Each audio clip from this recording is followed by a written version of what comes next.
দেশে হাম পরিস্থিতির অবনতি অব্যাহত রয়েছে। গত 24 ঘন্টায় হাম ও হামের উপসর্গ নিয়ে আরও 9 শিশুর মৃত্যু হয়েছে। একই সময়ে নতুন করে হাম ও হামের উপসর্গ শনাক্ত হয়েছে 1435 শিশুর শরীরে।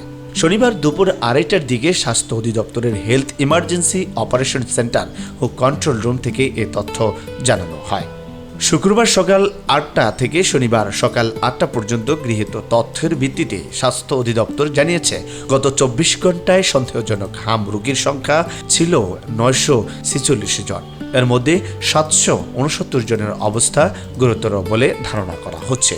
একই সময়ে চিকিৎসা শেষে হাসপাতাল থেকে বাড়ি ফিরেছে 489 জন শিশু।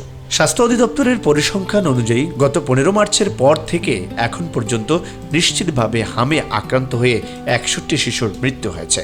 তবে একই সময়ে হামের উপসর্গ নিয়ে মারা যাওয়া সন্দেহভাজন শিশুর সংখ্যা 291 জন। এর মধ্যে সবচেয়ে বেশি মৃত্যুর ঘটনা ঘটেছে ঢাকা বিভাগে। তথ্যমতে গত 15 মার্চের পর থেকে এখন পর্যন্ত নিশ্চিতভাবে হামে আক্রান্ত হয়েছে 6,979 জন শিশু। একই সময়ে সন্দেহভাজন হামে আক্রান্তের সংখ্যা দাঁড়িয়েছে 47,656 জনে। বিপুল সংখ্যক এই আক্রান্ত শিশুর মধ্যে এখন পর্যন্ত হাসপাতালে ভর্তি রয়েছে 33,631 জন। তাদের মধ্যে চিকিৎসা নিয়ে সুস্থ হয়ে বাড়ি ফিরেছে 29,747 জন।